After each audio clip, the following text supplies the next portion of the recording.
Hello and welcome to episode 329 of the Stacey West podcast. 329 is the number you get if you add the league appearances only of Lee Thorpe, Richard Butcher and Paul Farman together. If you added the collective number of appearances, it would be much, much higher. And so we'll use that further down the line. I'm here. I'm Gary Hutchinson. I am one of your regular hosts. And joining me is another one of the Stacey West stable, as you would expect, is Mr. Lamming. How are you? Hello. I'm all right. I'm all right, thank you. Yes, always all right. I was back to back-to-back wins, though I'm a bit tired today. I've spent either all day driving or talking. It's literally been my day today. I had two group sessions that I deliver as part of my work. They're an hour and a half in length, which literally involves me talking for non-stop for 90 minutes, which I'm sure comes as no surprise to anybody. One of my colleagues was poorly this morning, so I had to very early drive to Bourne. Deliver one there, and then straight get in the car and drive to Skeg and do another one. I had no idea how long it takes to drive from Bourne to Skegness. It took me an hour and a half. Bloody long way. Didn't realise it was that far. But yes, all good, thank you. How are you? Tired. I'm tired for very different reasons. I'm tired because I just got caught out a little bit by old mother time on Saturday night in the pub, where 1 hour becomes an hour earlier and you don't realise. And the barman kept serving and I was drinking pink drinks. And I always believe that you're in trouble when your drinks turn into a colour that normally you would expect to find on the end of an ice cream cone. That's when you know you're in trouble.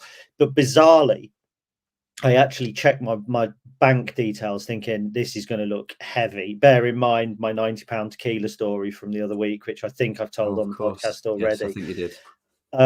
I didn't spend 25 quid. So what I know, right. So what's literally happened is I've got in with a group of people and drinks have just kept coming. And somehow my round has just passed by every time. And I've not ever kind of been without a drink and gone, right, I'll go to the bar. Like every time I've got one drink in my hand, another one has come and appeared in my hand, to a point where it was the same with everything, all drinks. And I feel bad about it. I really do. Well, because look at you. Yeah. But you're not going to get away with that this weekend. No, I don't suppose I will. So yes, I'm still a little bit tired from the weekend, actually. And funnily enough, it just got me thinking. I quite like the idea of having a theme tune.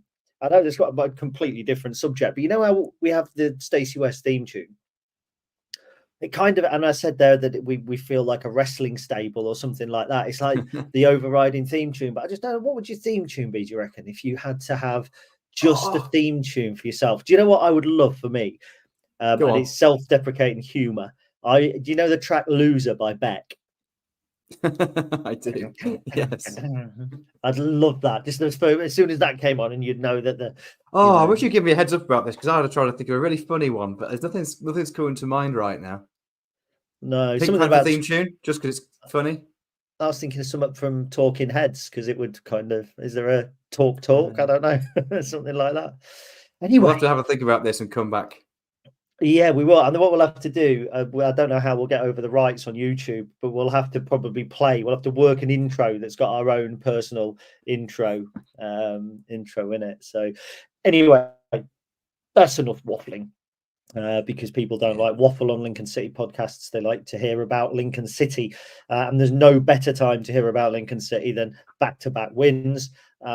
2 wins in a row. We're not here to talk about the 2-1 game against Stockport. I didn't do that on the last podcast. I wasn't here. But my feedback on that would be one of the best games of the season. We were excellent. 2-1, 3 points in the bag. Last night, not a great performance. Not a great game. 2-1, 3 points in the bag. So doing different things gets the same outcome. Interesting, we were debating before the game, because we went for a nice mixed grill, which, by the way, was cracking. We had a bit of a debate about the team. Lewis Monsman not starting, probably not a surprise. And the midfield trio, probably not a surprise to us either. Agreed, yeah. Lewis was an interesting one, because if he was fully fit and had a run of 5 or 6 games in the team and hasn't, of course, got the injury history that we all know about, I think he absolutely deserves to keep his place in terms of performance from Saturday, because I thought he was outstanding. As mentioned on the podcast on Sunday, it wasn't just like nice to see him back. He added something really quite important to the team, certainly in possession. I thought he was solid out of possession and good in. So in terms of performance, I thought he deserved to keep his place. I liked the idea of him keeping his place and then maybe missing out on Monday and giving him an extended rest then. But of course, the turnaround, that was going to be very much led, I think, by the fitness guys and the sports scientists and whatnot. So was it a surprise to see him miss out? No. Was it a shame? Yes. And that's to no detriment of Tom Hamer, by the way. I just thought Lewis was really good on Saturday. Then, midfield three. I think it's the midfield three that have stood out the most so far, to be honest. I know Jack Mullen's probably going to feel a little bit hard done by again, but I think Dom Jeffries in recent weeks has been outstanding. Conor McGrandle's filled in brilliantly on Saturday in the holding role, and I think has been a more than competent replacement for Arahan so far. And Ethan Hamilton, again, just kind of really combative so far since he's come back in, has been improving every game. And I think it was kind of that combative nature that we absolutely wanted to start the game with. We can always bring the flair and the attacking output on maybe later on. But yeah, no surprise in the midfield, though. I do think Jack's going to feel a bit hard done by. Well, let's talk really briefly before we even talk about the game about long throws, because I have a little bit of a bugbear. Right, I love to see Tom Hamer on a long throw. So when he's in the side, I think we're going to have that extra weapon. I talked about it when he was at Burton. It's a great weapon if you use it right. We got the goal against Sheffield Wednesday. That's Bailey Cadamartri against Birmingham City from a long throw. But when any of the other players go to take a long throw, doesn't it feel a little bit like you've ordered a Tom Hamer throw off Wish? And you're kind of opening it up, and it's like, oh, it's a Sean Rowan long throw, because it's a decent length throw, but it's not particularly a long throw. So I think that was what got me a little bit excited about having Tom Hamer in the side.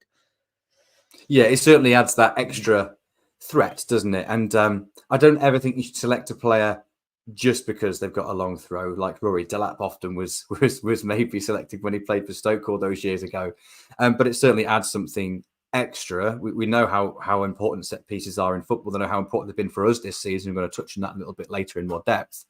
So yes, for that reason, it's always good to have Tom in the team. I don't ever think you should select him because of that. I think he's a competent defender as well. I wasn't disappointed to see him play. I don't think he's done a huge amount wrong. I just liked Lewis on Saturday. So that's kind of was my point on there. But yeah, the long throw definitely. Things once you've got it, and then you compare it to what we had before. Yeah, those other ones never seem quite as threatening, do they? But I think Sean gets decent distance with his. He's not quite got the same trajectory as Hamer has, but he gets decent distance. But yeah, Hamer is just something a little bit special when it comes to throw-ins. So anybody that gets to their seat later since Bank these last couple of weeks is committing themselves a huge disservice. Obviously, we scored within the first kind of 55 seconds, I think, against Birmingham. Stockport scored really early against us. All we needed to do was just keep it nice and tight, early doors. That's one of those mantras, isn't it? I'm sure it was there in the rugby changing room. Got to keep it tight, early doors, boys. And we've not got 2 minutes on the clock, and we're 1-0 down again. Now, I've watched the goal back on multiple occasions. It is a horrible deflection. I think it's a deflection off Sean Rowan, and respect to him because he's actually got in and put the block in as well. But Tyler Roberts got down the side of us really easy. He did two. I think he did Hamer and O'Connor at the same time, and it opened space up for him. But it was a decent goal, but it was a bad one to concede that early on. I think, mainly because it was that early on, really. And I think we certainly last season made a habit of starting games really quickly.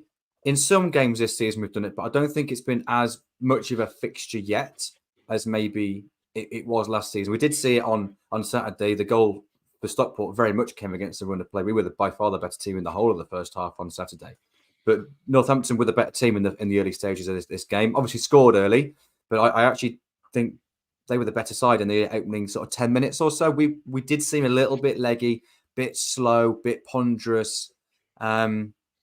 Just not really like ourselves for that first 10 minutes or so. So I think if Northampton had scored at any point in that first 10 minutes, we probably couldn't have really criticised it and kind of wanted to let them have it because they were good. I wouldn't say they were a good side at any point, by the way, but they were better than us in the first 10 minutes. So yeah, disappointed. Did take a big deflection. No real individual blame, I wouldn't say, but just as a team, we probably weren't quite switched on, weren't quite tight enough, and allowed the player to get a shot away.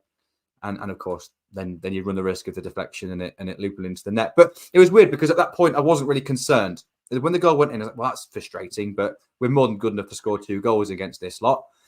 So I expected us to be immediately good. And Ethan Hamilton had a chance not long later, but actually for the 10 minutes or so after that, Northampton had a couple of half chances, had the majority of the game, and then we settled down, didn't we? Well, it was the 15 minutes. That first 15 minutes was horrible, and it's never a nice place to be, because when you're in the stand, you're around an eclectic mix of people. So, like, if it's before a game and it's you, me, Charlie, Ben, people like that, people have a relatively similar mind. So we're not. Do you know what I mean? You kind of see things in the same way. Like the 3-0 defeat against Crawley wasn't the end of the world, that sort of thing. But when you're in a stand with different people everywhere, you hear all of the best and all of the worst at one time. And after 15 minutes, when you're 1-0 down against Northampton and your centre halves are yelling at your fullbacks and the passes are going astray, and I actually thought we played horribly in those first 15 minutes. There was no cohesion whatsoever. It was a really unpleasant place to be. And I think the longer the game had gone on without a goal from us, the worse that would have obviously got. But our goals change games, and our goal then changed the game. It stopped them in their tracks. They came out like like Billy Whiz from the Beano. You probably didn't used to read the Beano, but you know what I mean? All speed, all everything, getting at us. And they just burned out. And I think Tom Hamer's goal kind of killed them off. But it actually came from a really crap corner, because Rico's first corner was terrible, and their boy headed it over the bar. And a couple around me celebrated because they thought it had gone in from their guy heading it over the bar. Because I mean, I thought defensively Northampton were really poor last night. Yeah, John Brady was pretty angry after the game. I watched his press conference after the game, and he was really critical of the referee on the set piece. And is the point he's making correct? So he was saying that Tom Hamer effectively had a free header because Bailey Cadamartri was holding the arm of the person that was meant to be marking Tom Hamer. And is that statement correct? Yes, no. It is correct. If that is deemed a foul, every single corner that goes in British football across the country at every level is going to be ending up in a free kick. But it's not dissimilar to Saturday. And I made this point on Saturday because it looked easy. It looked like a free header, a simple header, poor defending on Saturday, and it absolutely was not. The setup on the set piece is smart, and it's almost identical to Saturday, albeit with a different goal scorer, in that there's a particular player that we try and get free. Certain players are in that area and have a role which is nothing to do with the ball whatsoever. It's not even to do with their marker. It's to obstruct the marker of our target player. So what Bailey's done, clearly has been instructed to do so, has basically got in the way and pinned a particular defender. I don't know who it is. Tom Hamer has then basically span and ran all the way around the back of the marking pack to then get himself free. And the ball was going in the area where it was meant to at the second time I'm asking. And he's got on the end of it and scored. It's not a dissimilar goal as it was on Saturday for set pieces. And it was a very, very well-worked set piece. We are good at set pieces. So, yes, I understand John Brady being a bit frustrated, but it's really difficult to mark. It's really smart setup play by us. Half of our goals this season have come from set pieces. We've scored the most set pieces in League One so far this season, 10. That's more than anyone else. I think massive credit goes to Scott Fry, who takes the lead on set pieces. He actually had a job role change this summer because he was just our goalkeeping coach. His now official job title is goalkeeping coach and set piece coach. And it's paying off. It's absolutely paying off. So I get John Brady's frustration, but I think it's a little misplaced, to be honest. I think you have to just credit us because it's just smart. And he's done well to get on the end of it. Good ball in, good header, 1-1. Thank you very much. I'm not having it. I'm watching it back now. I'm not having Bailey Cadamartri holding on to him at all. At the point where Rico delivers the ball, Bailey Cadamartri's reaching out and doesn't have a hand on their boy. And their boy, it's the 8, Ben Fox, I think, has got his arm across Hamer. He's touching Hamer as the ball is played. And Bailey Cadamartri is actually being held by McGeehan, the 18.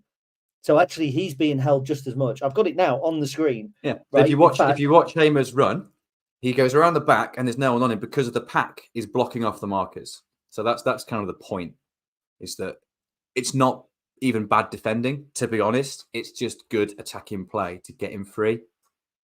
Ooh, here we go. So we're looking here, and this is for those listening at home, this is going to be terrible. But you see, you've got, I can't really zoom in, but you've got Bailey here. He's being held by Cadamartri. You've already got Ben Fox. He's away. There's a gap there. The ball's not even in play at that point, and he's got an arm across Tom Hamer. So for me, there can't possibly be a foul because the ball hasn't come in, and Bailey Cadamartri doesn't have hold of him at all when the ball comes in. For me, it's the sad ram. It's just, I'm not having it. Yeah, it's not a foul, but the point I'm making is it's not a foul. Yeah, it's not a foul. Is the statement he said in that there's someone's blocking off the marker? Is that true? Yes. Is it a foul? No. Also, I'd recommend watching a couple of seconds before that. So before Rico takes his step. I don't want to be objective. It's not just that moment when the ball's kicked. It's the kind of 2, 3, 4 seconds beforehand that creates the moment. But ultimately, the point I'm making is it's good by us. It's good set piece setup. It's not even poor defending. It's just good setup. So, yay to us. But, for this early in the season, for us to score 10 goals from set pieces, that just tells a story in itself, doesn't it? One other point about that before we move on. Ollie Yates was the referee last night. There was a mix-up, I think. It was named as Sam Purkis, and then Ollie Yates came in or something along those lines. But Yates was the same referee that gave a penalty against Peterborough for holding in the area on the Bolton game. The one that Darren Ferguson said is terrible. And then he hasn't given anything for that. I actually thought he had a really good game. I thought he got all of the major calls right, including a booking for us, which we'll talk about. So anyway, we scored a goal. And I think, to be honest, from then on in the first half, we were by far the better team. We didn't settle. So we were the better team without being great. There was one or two players I thought looked a little bit leggy. Dom Jeffries doesn't surprise me because he was, for want of a better phrase, blowing out his arse on Saturday when he was left on for the whole game. He looked absolutely knackered. Rico, I think, faded quickly. Again, that's going to be a fitness thing. I actually didn't think McGrandles had looked all that good, but you've got some numbers that tell us that that's absolutely not the case. So I have failed the eye test. Andy Pearson, if you're listening, the eye test let me down. Let's talk a clearance. Ben House, that ball off the line. I mean, it was outstanding. And how Jack Baldwin's got across to clear that, I didn't know at the time.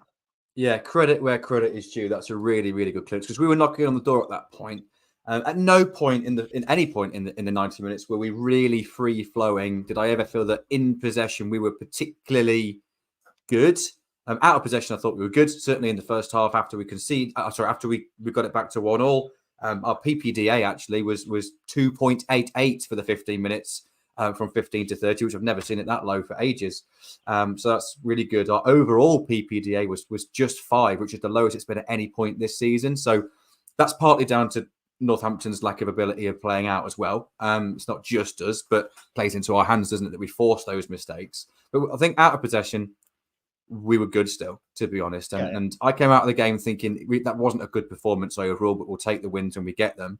We'll play better than that and lose, I think, this season overall. But I think I was a little bit focused on our in possession because it was sloppy at times. There's a few misplaced passes or just a few kind of slow decisions at times. But out of possession, actually, we were really good and probably better than I realised we were whilst watching the game. Only kind of retrospectively looking at things back and obviously looking at statistics.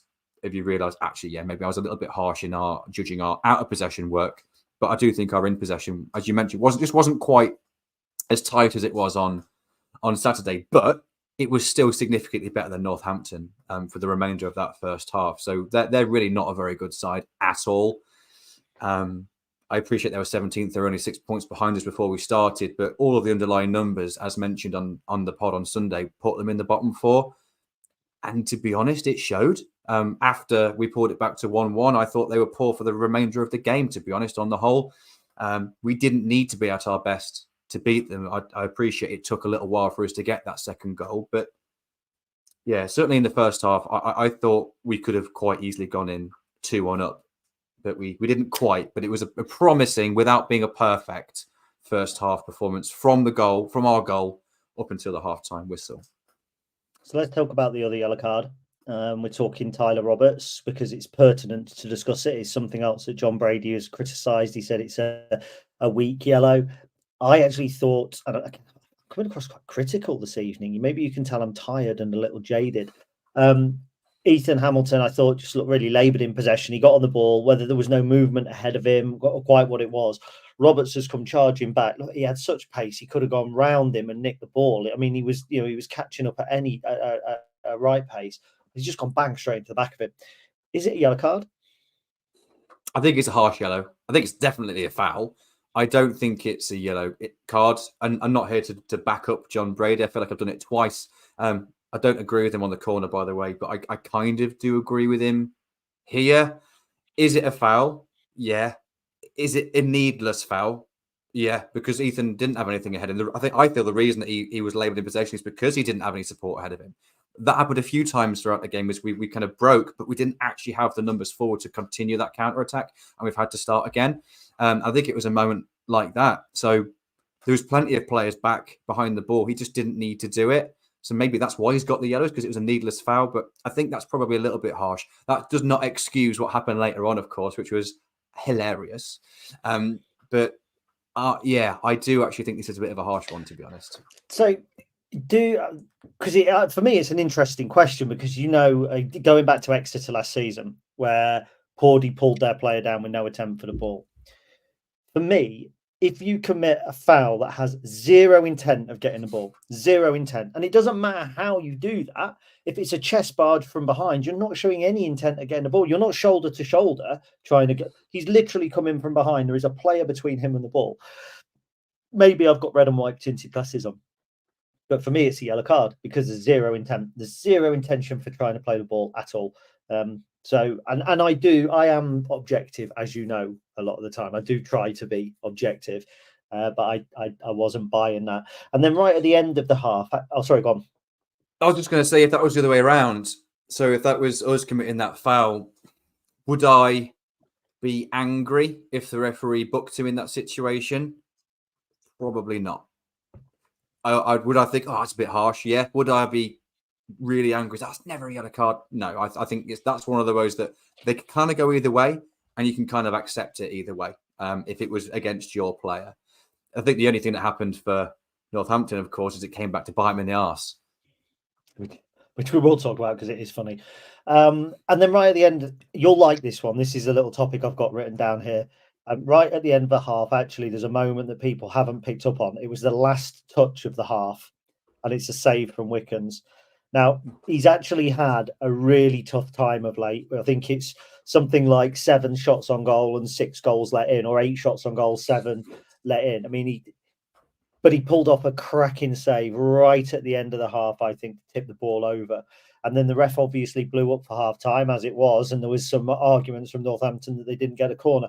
But it was nice. I think it was actually his second save, because I think he also made one from Tyler Roberts in the first 15 minutes. But it was nice to see him kind of getting back to form, maybe after a ropey-ish week or two, you might say. Yeah, it's weird as a goalkeeper, because you don't enjoy letting goals in, obviously. But how many times have we seen like goalkeepers getting man of the matches in games that they've lost because they're busy and they're pulling off saves? Yes, a few go in, but they also make lots of saves. I think that what's been disappointing for George is he's conceded a few goals and hasn't really had the opportunity to make many saves.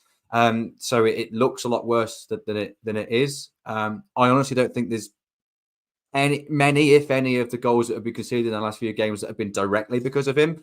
Has there been one or two that he might think, I could have done slightly better? Maybe.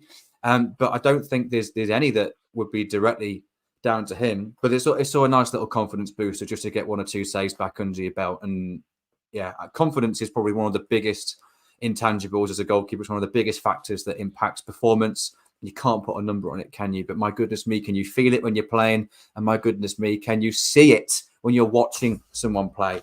And yeah, it looked confident again yesterday, which was nice to see.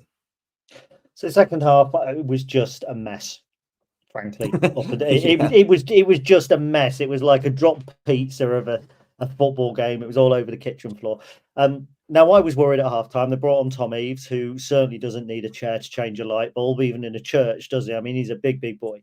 And you and I disagree a little bit, I think, about about his potential impact, because I actually saw him being a real problem. I thought that he looked like, just on the early couple of minutes, he was going to get the better potentially of Pordy. If they could get Fosu and Tyler Roberts around him, they were going to go a bit more direct. I thought it would cause us problems. You probably not so much, kind of just, I think, saw the big lump and thought, well, actually, we can deal with that because we've proven we can deal with that over the last 13 games. Yes, that was kind of my mentality. I could understand why they made the change, because we kind of suffocated them in that last half an hour in terms of playing out. They didn't get the opportunity to do it often. When they went long, they didn't really have a threat up there, so the ball kept coming back to them pretty quickly, hence the PPDA number.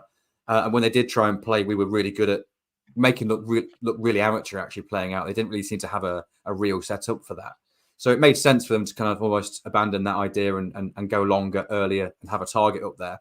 But so did it make sense? Yes.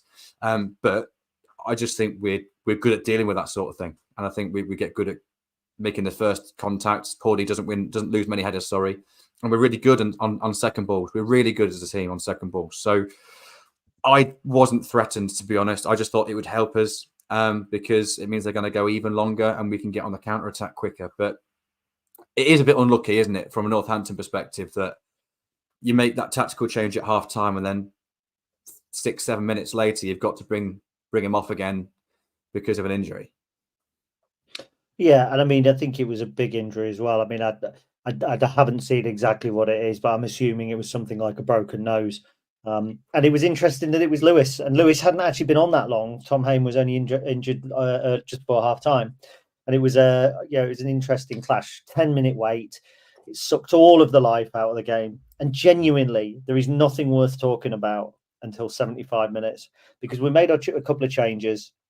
It's still 11 versus 11. They were really happy with a point, by the way. They started taking time over everything, their substitutions, which I always find it hilarious when a team does that and then concedes, how then they try and speed everything up a little bit. And I know it's the game. That's all that time you've wasted. Yeah. Oh, dear.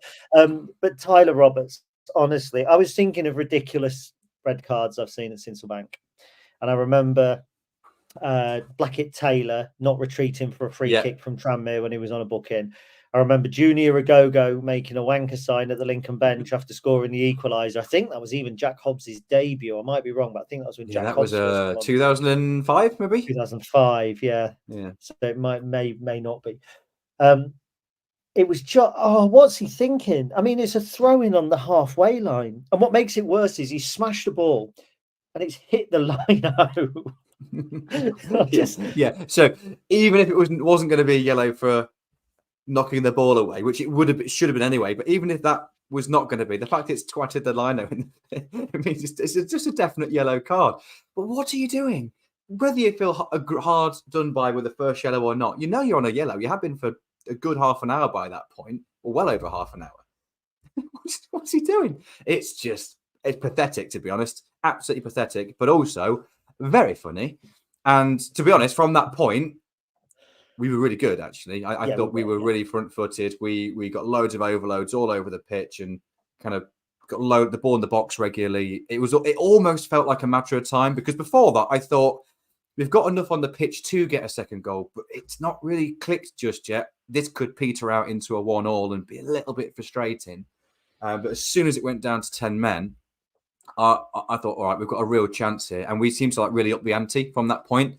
And it almost felt like it was inevitable. Because, of course, we scored on, 80-something minutes, but we all knew there was going to be at least an extra 10 minutes added on. So there's still quite a long part of the game left. So I felt like, we've got plenty of time here to get a second. Thankfully, we did. Nice that all three of our substitutes all combined to create that winning goal as well. So, all's well that ends well. But funnily enough, on the red card, which is 75 minutes, I said to the guys around me, which consists predominantly of Dad and Steve, there's 25 minutes there left yet. And like you say, we took great control without absolutely swarming them. So we got the overload in the right areas. They went to a 4-4-1. They tried to be compact. We tried to look down to get down the sides. We didn't create chance after chance after chance. But one or two of the players that came on did really well. Now, we won't talk about one of them because he wasn't involved in the goal. But Jack Moylan, I've got a big question about Jack Moylan, is why is he so good when he comes on? And I'm going to answer it, by the way, as well. It's kind of rhetorical. So why is he so good when he comes on, but not when he starts? And I think it's all about that fresh legs. You know, those defenders have had to keep an eye on Bailey Cadamarteri and Ben House, who we won't really mention, but who both had decent games, actually. They, you know, the defenders who were marking them knew they'd been in a game. They were all over the place. I thought Bailey had a really good game again. But Jack Moylan comes on and he just adds the spark. He gets on the ball. He wants to do things. He's naive at times. He runs down blank alleys and things like that. But that 15 minutes after the red card, we saw some little back heel flicks. We saw some little triangles to get down the outside. It seemed to come to life again. And for me, it's not actually anything to do particularly with the players, because when Moylan starts, if he was the one that came off and McKiernan came on, it's McKiernan doing that. And that just plays into that squad depth. And I think it's one of the reasons why, when you look at Tuesday nights in particular, we've scored so many late goals. Grimsby away, for instance, scored on 90 minutes. Blackpool away, 90 minutes. Okay, we didn't score against in Chesterfield and Harrogate games. You know, we came on strong when we made the changes. So I think it nods towards the squad. I actually think Jack Moylan is better from the bench, and he probably won't thank me for saying that. He'll want starts, he'll want games. But when you bring in Jack on, and Mr. Ring, who we'll talk about, who's full of energy, full of running, again, a little naive in terms of positioning at times, but I think that's adjusting from the Swedish game to the English game. It just changes things. Look, it's really, really easy, by the way, for people who will be listening to this to say, well, of course we had more of the ball. They had 10 men. Of course we got overloads. They had 10 men. But how many times has a player been sent off against Lincoln and we haven't looked like we're going to get anything out of the game? I remember a game, I think it was back in League Two, in our first season back in League Two. Oldham went down to 10 men. I think it was Oldham. And our mentality in that game was just, well, just lump it onto them and try and get second balls. And it was 4-4-1. It was almost like 4-5-0. And we just couldn't break them down. But we didn't even really have a chance. If anything, Oldham were the better team at 10 men, and they caught us on the break a couple of times. It is sometimes harder to play against that sort of team, particularly if we're not adept at breaking sides down. But we're good.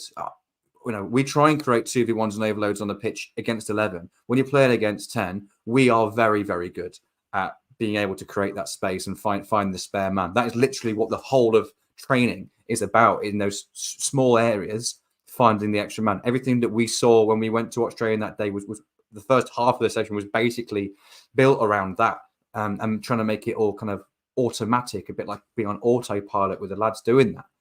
So I think some teams are kind of just more set up and more capable of doing that. But you're right, it's not a foregone conclusion. As soon as you go down to 10 men, to be able to create what we created and to be as threatening as we did. But this version of Lincoln City, I think, absolutely has the ingredients. If ever we go against a team that's down to 10 men, I really fancy us, because I know that it just plays into our hands even more. So yes, you're right, but this version of Lincoln City, it probably is expected. Funnily enough, actually, we had Oldham had a man sent off against us home and away that season. And in the away game, they had a man sent off, and then Ishmael Miller scored, and we did equalise through Michael O'Connor. And there was an outpouring of anger on the social media. And here, by the way, name drop, Danny Cowley rang me the next morning because he wanted to explain to me how tough the game had been, and for me to then do whatever I wanted to do with that. The second one, actually, they had Jose Baxter sent off, and we won 2-0. We were 1-0 up. It was the away one I was talking about, to be honest. Yeah, it was Paul Scholes. I watched it online. Yeah, absolutely shocking game. It was really tough. Anyway, so the sending off happens. We get our goal. So let's talk our goal through, because do you know what? There was a brilliant moment around me, and I keep talking about this. A wonderful moment when Jovan came on, because there was a real uplift around me. Yeah, people going, "Oh, Jovan's coming on." And do you know what? I'm thinking 8-9 months ago, if somebody goes, "Jovan's coming on," it'd be, Jovan's coming on. And there's just been this change. I mean, my dad absolutely loves Jovan. He is, and you know what my old man's like. Anyone listening here, you know, they know what my old man's like. If he likes a player, that player he's got to be something, and Dad will like him forever. Dad hears about Harry Anderson now. He tells me how good Harry Anderson is. But there was just this massive, like, yes, Jovan's coming on, like he's the saviour. And then lo and behold, he actually was. But I actually think to start for the goal, you've got to give credit to Freddie Draper for winning 100%. A tackle in his attacking area, barely, to even set up Jovan for the cross. Yeah, so Jevon got the ball initially. It was kind of semi-cleared, and there was kind of two Northampton defenders around the ball, and Freddie has fairly, as you rightly pointed out, firstly got his body between one defender and the ball, and then just won the tackle and poked it across to Jovin to then recycle it, get it back in for Ring to get on the end of. So I'm really pleased you said that, because I wanted to make that point as well and just really credit Fred, because again he's always learning, and he's by far nowhere near the finished article just yet. However, he's a bloody nightmare to play against, isn't he? And he's very good at very certain and specific things, and he absolutely deserves credit here, 100%. But I just think on Jovin, it's because I had a similar sort of experience around me, because I like to think I like to see the positives more than the negatives generally, and sometimes that comes back to bite me in the arse. But with Jovin, it's always nice to be proved kind of right now and then. And for me, it was ever since we played Wolves under 21s last season. I mentioned this a few times, and that's the game where he had a few question marks over, and I was like, right, he's playing against his peers now. How does he do? And he just bullied them. And he scored in that game as well. I was like, there's a player in here. There really is. And it's just patience then. And then he's kind of diminished the criticism week by week, hasn't he? And he's won more and more and more people over. I think it's only actually since he's had a couple of weeks out of the team because of injury, and obviously he was getting a couple of poor results, particularly the Crawley game. It's almost like you don't know how good it is till it's gone sometimes, do you? And my God, did we miss him in that game? And then I think that's like people have kind of realised what he brings when he's not there anymore. You then notice it more. And I think it was like a bit of a line in the sand moment really on Tuesday night when he came on, because it was, I felt the same anticipation that you did from all the people around me in the whole stadium. The player's going to feel that, absolutely, we're human beings. That absolutely is going to have an impact. So I think credit to Jovin firstly for winning people around and improving as he has. But also Freddie Draper, of course, deserves the credit. And of course, Eric Wren deserves a credit from getting himself into a good area and finishing it off. You've segued there when I was going to try and get an advert break in, but yes. But you're quite right. And it was a good finish. And there was a nice moment because Stu in our group chat had pointed out that Sean Rowan had just had a massive go at Eric Ring for I don't know whether it was for not overlapping or not playing a ball back or something like that. And then Ring scores. And the best thing about the Ring goal, and I'm not one for forced anything. Do you know what I mean? I don't like the fist pumps and all of that. I think it's crap. I don't like Sweet Caroline, even though I was singing it in the pub on Saturday night. I don't like any of that. But I do love a good celebration. Do you know what I mean? A genuine celebration that's unique. And to see, having watched him, we've watched all the clips at AIK where he scores and he does the ring celebration as if he's on the telephone, because I think ring is call, isn't it, in Swedish? So I think although we're saying it's ring for a telephone, there's a translation thing. But to see him come in with his phone to his ear, it's just like, yes, we've got it. And I quite like actually Bailey Kadamatri's celebration as well. He kind of just holds his arms up a little bit like a kind of a who else? Anyway, but that was, and do you know what it was? What that goal was for me? It was a moment, a real moment. And like in football, there are contrived moments. There are moments that you expect. With football Twitter and social media, nothing feels or very little feels genuine. Very little feels like it's real. And a last minute goal, even though there was another 15 minutes or 20 minutes, 12 minutes or whatever to play in terms of injury time, but a last minute goal from a player scoring his first goal in English football, no celebration is copying. It was just a whole thing just felt real. And on a night where there was just madness and it was crap in places and it was good in places, it was just nice to actually have that moment where we can go, that actually meant something. That was one of those moments. Yeah, good point. I can't say I thought about it in as much depth as you did, but I completely understand your point. For me, it was, good, we've won now. Because I really was like 100% convinced that was that then. Northampton were working as hard as they possibly could just to hang on to a point. That goal was going to kill them, and they had no chance of getting back in the game. And thankfully, that's how it transpired, despite the fact that it was a flipping long time from that goal going in until the full-time whistle actually going. Yeah, it was just desserts, I think. I think it was a goal that we deserved on the whole, despite us, as we mentioned, us not being anywhere near our best. I think 2 games in a week does that. But we were still better than Northampton. All the statistics show that we were significantly better than Northampton. Yet, we mentioned the eye test. The eye test means, we weren't perfect by any means, particularly in the first half. We were a little bit leggy at times. Decision-making was a little bit slow, but we were still significantly better than our opposition, and we deserved to win. It was just nice that we did, of course. And, Ring to score that goal, gets first one in England. I didn't realise that was his first goal, actually, until you said that. So that's a big moment for him, big moment for the club, and that kind of brings us on to kind of a little bit of a break from the league now. And I was going to for this up until FA Cup first round weekend. That's like the first part of the season, that first block of the season, and wherever you're at the end of that point, you can almost read a little bit into it in regards to the league table is kind of semi-established now, and it's kind of from this point that I tend to start to actually pay a little bit of attention to the league table, because I tend to really ignore it in the first few weeks. So bit of a line in the sand moment, really. But I will say we will play better than that and lose games this season. There are 2 other things I want to mention before we do an advert. First of all, George Wicken's booking. Yes, and both of these things I want to mention in George Wicken's. It was a justified booking, but do you know what? I think it wouldn't have been as bad if I think it was Fred hadn't just left the ball to roll. If Fred had knocked it back to where it was meant to be, I think Wickens gets away with it. But hadn't Ollie Yates watched Jensen's distribution last week? Jensen would have been booked every single time he tried to kick the ball back, wouldn't he? That was very funny. He did probably take the mic a little bit, by kicking it quite so far in the opposite direction of where the kick was meant to be taken from. But it's a booking that you're happy to take, I think.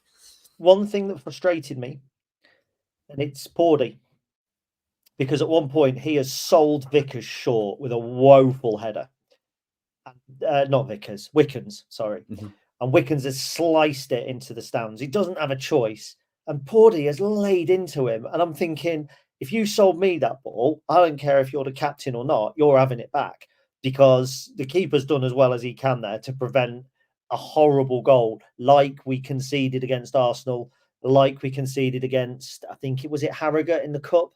It was exactly the same type of goal. And I just didn't like that a little bit, but it was at a time where we were, I think, getting a little bit frustrated. Yes, agreed with that. We made the comment of that in the stands. Same comment that you just made. It was, I get it, passion. It's it may be misplaced, I think, by Pordy in that moment. I think Pordy's got a hell of a lot of credit in the bank for us at the moment. But I agree. That was a disappointing moment. I understand why it happens. I think as a goalkeeper, you're kind of quite thick-skinned to it. It wouldn't have bothered George Wickens at all. We're pretty thick-skinned for being blamed for everything by teammates and managers and fans. Well, it was Goalkeepers Union, mate, innit? And so I don't think George Wickens would be too arsed about it, to be honest with you. But maybe misplaced by Pordy a little bit. Misplaced header followed by misplaced criticism. And what literally, I just want a one-word answer from this, no justification or anything like that. Who was your man of the match? Conor McGrandles. Sean Rowan. Right, we're going to go for a break in a minute, and then we'll be back talking about Chesham. Obviously, if you're watching online, there won't be a break, but there is going to be a really interesting discussion for the 44 people watching online. So we will go for a break around now. The really interesting discussion is this. How white do my teeth look on this? Yeah, I'm pretty jealous, aren't I? I'll stick to my yellow ones, thanks. But my teeth aren't that white. You get your ring light directly shining into your mouth. Oh, God, that's terrifying. That's what you're tuning on YouTube for, isn't it, people, eh? Patreon special. Anyway, right, we'll come back Flip in. that up, Stu. Yeah. Yeah. Quick shout out to Stu, by the way. So anyone that follows us on Instagram, TikTok, all that, he does all these little shorts and things, and he's a really, really good guy. So Steve Race as well says the relationship counselling works. You're for best you mates both. again now. Yeah, I'm not doing relationship counselling. Right, I think it's time to move on. So we'll come back in 3, 2, 1. Brilliant. Thank you to whoever that was for their advert. So, FA Cup first round. Now, Chris and I, we took a risk this weekend. 2 years ago, almost to the day, we planned to go to Germany. Let's go over to watch a bit of German football, imbue the German culture, because it's a very nice country. Putting all of that stupid stuff aside that the media try and feed you, Germany's a fantastic country. And we normally plump for FA Cup first round weekend because it's pretty much a free weekend. It just depends where you're drawn. If you're drawn away, good luck. It doesn't affect your season ticket, all that sort of stuff. So we picked it 2 years ago. We got drawn away at Chippenham. We didn't go. We got beat. It was embarrassing. We found out about it on our way back from Dusseldorf and St. Pauli on the train, didn't we? Their goal, and it kind of sucked the mood out of the weekend. This weekend, we decided to do it again.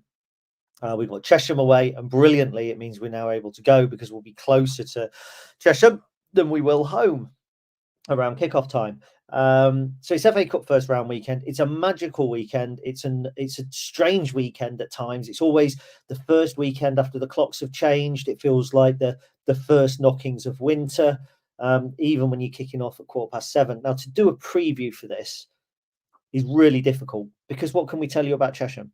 They're in the National League South. They've got some players. I mean, I'm sure Chris has got a little bit more for you on that, but I have had a little bit of a look. It's not even like we can go, oh, they've got such and such who used to play league football, because they genuinely look like a team that have been constructed predominantly from kind of non-league. When I say journeyman, I mean that with the greatest of respect. The players that do the rounds around the National League North and South and all that sort of stuff. They're not in a bad position in the league, but it's really, really hard to preview, isn't it? It is hard to preview, yeah. Did you want me to do that bit now? Because I've done a little bit. Or shall we talk about FA Cup first round weekend as a whole? No, do your preview first, and then we'll. All right. We'll see. So it is difficult. You're right, because I've done a little bit. I have to admit, there's not as much info out there for National League South as there is for the Football League. But also because of the difference in levels, I think it's always difficult to kind of predict exactly how a team's going to play and how it stacks up against us, because you expect teams to play a little bit differently again when you're playing against a team levels above. I think a couple of things that are interesting from them. They've got the joint highest XG out of any team in the National League South, so they clearly create good quality of chances when they do so. They're third in the league for touches in the box. So in terms of an attacking output, they're doing well above average for the level that they're playing at, and they're about mid-table for XG against. They've been quite tactically flexible. They played a back three at times, played a back four at times. Fully expect them to then play a back 5/3 against us, because it gives them the +1 at the back against our front two. So I expect to see them play a back 3/5, probably matches tactically. They've got a striker called Nathan Minhas, who's got 5 goals and 2 assists so far this season. So he's clearly the danger man. He's the only real player that appears in any sort of those sort of metrics. And they have a left back who I didn't write his name down, who has put in the most crosses in the National League South. But the team as a team as an overall side don't actually put that many crosses in. So I think that's quite interesting. That's kind of it, really. So in terms of what we're expecting to play against, we're expected to play against a team that are, a few levels below us. That's going to be a real special day for them. And it is their day, not our day. We're there to take part. But I hope, of course, that we get the result that we want. But I love it, Gaz. This is my favourite weekend of the whole football season. I love FA Cup first round, more so than third round. Love it. Because I love non-league football. To go to Germany. Well, no, also there's 2 reasons for that. Number one, as you said, it tends to fit in with the season ticket issues and stuff. But also, it's cheap in Germany because it's before the Christmas market period and it's after Oktoberfest. So this little window is generally things are a bit cheaper, and you have to pick a weekend where there's loads of games going on. So we're off to Cologne, and it just so happened that there's 5 or 6 different games we could have chosen. So it wasn't guaranteed to be this weekend. It was guaranteed to be around this time. It just so happened to be this weekend again. But yeah, I love FA Cup first round weekend because I love the non-league stories, and it's nice that we'll be able to take our part in one. I think this time round, of course, we really hope that we don't get bitten like we did last time. I think we're far more set up to deal with this sort of situation now than we were a couple of years ago.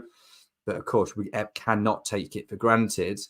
But I just love it. I just love the situation. I love everything around FA Cup first round weekend, particularly when it's a non-league team at home playing against the league side. Like, it's just, yeah, it's magical, isn't it? Really, this for me defines the magic of the FA Cup. When it gets to the latter rounds, I do think the magic has probably gone a little bit, but it is absolutely alive in the early rounds. And yeah, I absolutely adore it. Really looking forward to going on Monday.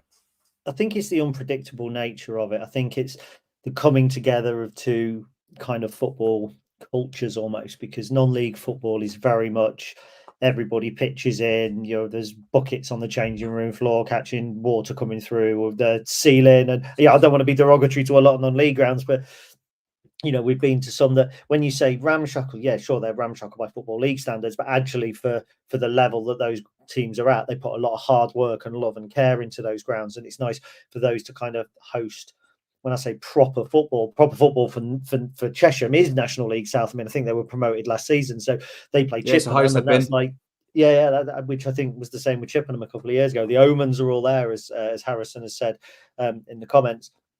But it almost sometimes feels like the media are quite derogatory towards the non-league grounds or the non-league teams. And I hate that. I remember years ago, Farnborough played Arsenal, and one of the newspapers did that whole, this is what the Arsenal team costs, this is what the Farnborough team costs. And I'm sure they did it with us and Arsenal. I didn't read newspapers much at that point. But as fans, you always want the non-league team away. You always want to go. When I say go to a different ground, it's not even that. It's just to be part of that event, because we'll go to Chesham and that you'll be well received. You'll be warmly received. Actually, it's a little bit like when we went to Ipswich and we were well received at Ipswich in the FA Cup because we were the non-league thing. It's almost like football, but on a proper level. But then if you get beat, it's shit and it hurts and it makes you angry. And that's because that matters in football as well. If you start taking that out, it was like, when we went to Arsenal and we had a nice day and we got beat 5-0 and everyone's coming away. I've said this a million times, going, I'll watch it back. Oh, what a great day. Excuse my language. Fuck off. That's not football, right? You lose 5-0. I don't care if I lose 5-0 to Arsenal or Chippenham or you on FIFA. It's got to hurt. And if it doesn't hurt, it's not football and there's no point. It's why pre-season friendlies are crap. It's why, at least in the Mickey Mouse Trophy, you lose to Manchester City under 21s. At least it stings a little bit. Football's got to hurt. It's got to mean something. And then you put this element in of Chesham, a new place, a new ground, something where it matters so much to them that it could be life-changing for them. Well, I love the Bowers and Pitsea game the other season. And it was a terrible game. Sean Rowan, the only player that got taken off. His only start, I think, under Michael Appleton until he left. It was an awful game. But for Bowers and Pitsea, it was defining for them. And I think we gave them their half of the gate receipts, didn't we? And it mattered because we wanted to win, and they went away happy. And yeah, brilliant. What are your so we're talking about FA Cup first round. Do you have any fond memories of FA Cup first rounds of yesteryear? I've put on the spot there. Yeah, well, you start while you think, because I actually remember my first ever FA Cup game, FA Cup first round game, and it was Crewe Alexandra in November 1987, and I was taken there for my 9th birthday, and we won 2-1. And if I'm not mistaken, David Platt definitely played for Crewe, and I'm pretty sure that Alan Pardew and Jeff Thomas were involved at some point as well, although I might be wrong. We beat them 2-1, then we went to Mansfield in the next round and lost 4-3. Mansfield, I think, were a 3rd division team at the time, which would be League One now. And then my next FA Cup game was Crewe at home, and it was my first game in the St Andrews stand, and we got beat 4-1, and we were utter garbage, and Alan Clark got the sack not long after. Wow. I know this is a Lincoln City podcast, and you want me to pick a Lincoln City game, but I'm actually not. I'm basically going to not answer your question because I'm not going to talk about Lincoln, and I'm not going to talk about the first round. But my biggest, I've got 3 highlights, 3 memories of the FA Cup that 2 from a personal level. Best ever experience in football, worst ever experience in football playing, and then 1 that just defined everything that the FA Cup's about in the really, really early stages. So in the very, very, very, very, very early stages, it's the best game I ever played, but it also broke my leg, and also the most goals I've ever conceded in one match. They were in 2 separate games, both in the FA Cup. But also when Lincoln United played against Cambridge, and they were 1 match away from getting to the first round proper for the first time in their history. I think there was about 1,000 people at Ashby Avenue, and they only lost narrowly. And it was Like, that's what it's all about. That is absolutely what it's all about. And I loved it. You know, I don't really follow Lincoln United. I always wish them well, but I've never really supported them much. But that's only one, you know, that, for teams at that level to reach the first round proper is like a League Two or League One team getting to the third round. It is effectively their FA Cup final doing that. And it's amazing. And I think the point you made is, yes, it is football. Yes, it does have to matter and it does have to mean something. Otherwise, it isn't football.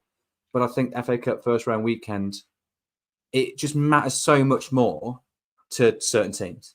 And there's nothing worse, is there, than, you know, you're a League One side and you get drawn away at another mid-table League One side. Like, this thing is, I can't remember where it is. Is it like Salford against Fleetwood or something? Is one of the, like, who cares about that? That's pointless and crap. But there's actually quite a few really interesting ties this season. And I like it. I don't know what else to say other than it's great. I like it. Can we have this every weekend, please? Well, there is a Lincoln United fan who I'm sure doesn't listen to us anyway, but he gets quite angry on social media about anything to do with Lincoln City. And he'll be really angry at you for suggesting that Lincoln United hadn't made the FA Cup first round before that game against Cambridge, because they did in 1991. They got beat 7-0 by Huddersfield. I remember it. I've got a programme for it somewhere as well. So how old are you? Because I literally one. Yeah, okay. You probably don't remember it then. No, but now you mention it, I remember it being mentioned on that day when I was there. So I clearly just got it all wrong. But ultimately, it's not something that happened very often. And it was just, yeah, you got a real feel for it. And, you know, we've experienced it as Lincoln City, as a non-league side. We know the benefit and the magic it can create and how much it can change the club, albeit at a slightly different scale. I think it's just really nice to, you know, we know what it can do. So I think it's going to be really nice to be part of hopefully something similar for Chesham, in that, yeah, hopefully we beat them and this is the end of their run, but for them to have the TV money, for us to obviously for them to basically have a sellout at their ground for the first time for years and years. I just think that's a really special moment, and you don't get many of them. You don't get it every season either. You get it now and then, and whichever side of it you're on, with the other small team that's punching upwards, or whether the other team visiting the non-league side, I think it's nice to be a part of. So I'm chuffed to bits. It's obviously, we're really lucky how it fell, because we was expecting to be away in Germany when the game was going on, but it's fallen so well just on a personal level that we get to fly back to Stansted, then drive straight to Chesham and get to the game, because it's going to be, yeah, from a purely personal level, it's going to hopefully be a really great way to end a good weekend. The worst FA Cup draw of all time for me, it's got to be things like Carlisle away in 2002, where we'd had the Battle of the Sinsel Bank, where with 9 men they'd beaten us 1-0 on about the 4th game of the season, and we get drawn away. And you think, how are you going to get an FA Cup run away when you get drawn FA Cup run when you get drawn away at Carlisle? Or I think we've had Southend in the past, MK Dons, Port. What draws they are. And then you look at like Hednesford and Gainsborough this season. If we get through, I would love to play Gainsborough if they got through. I'd love that. But they'd have to lock Mark Hone up for that, wouldn't they? After the last time that Mark Hone faced Gainsborough. Indeed, I know he wouldn't yes. like reminding of that. So, yes. So there we go. We have fallen all inside an hour, but we have only had one game to talk about. We can't really preview Chesham particularly all that well. We'd just like to issue congratulations to Phil Scrafton, who has become the Readings Community Trust supporters board member, which is a great honour. And obviously being kind of having that fan involvement at board level is fantastic. So from everyone at the Stacey West, congratulations to Phil for that. Any other business, Mr. Lamming, do you think? No, I'm just getting really excited for our weekend away in Germany. Yes, yeah, it's as you know, it's definitely one I need. I was looking at Victoria, Cologne, and Borussia Mönchengladbach merch yesterday. I've got to buy something when we get there. Sort of have a sneak peek at what might I like to treat myself to. Have you thought of a theme tune at all that you'd like? No, I'm crap at this sort of. I'm not a creative person. I need time to think of these sort of things. So yeah, you need to give me a weekend to think about it. Quick question from Harrison as well. He says, what's the furthest we've reached in the FA Cup since being back in the Football League? That would have been the 3rd round, I think, in 2018-19 when we lost 2-1 at Everton. We haven't had much of a run recently, have we? After beating, funnily enough, Carlisle United and Northampton Town. in the first 2 rounds. And I've just mentioned how bad a draw at Carlisle is, and we've just beaten Northampton. So Harrison has cleverly segued right the way, brought it all the way round back to the beginning so that we can finish the podcast. So that was episode 329 of the Stacey West podcast. I hope that you have all enjoyed it. If you do, as Richard Godson says in the comments, hit like because it's great, apparently. Hit subscribe because that's useful, although you probably already do if you were listening. And Penn always says, tell your friends. Don't tell too many of your friends, though, because we don't want to start disappointing too many people all at once. I prefer to do that on a one-to-one basis. We're all going to Germany, and by we all, I mean us too. You're not coming with us. You can come with us if you want. You'll have to pay your own fare and find your own Airbnb. We will be back Tuesday/Wednesday, a little jaded, a little hungover, a little out of pocket, but hopefully in the FA Cup second round. So for everybody here at the Stacey West podcast, all that remains to be said is up the imps. Up the imps. Lincoln City are the team, the race is their name. Since the bank is their home ground and football is their game. So come and cheer them on, you lads, support them all the way. Oh, 'tis our delight for the red and white, the imps are here to stay. Oh.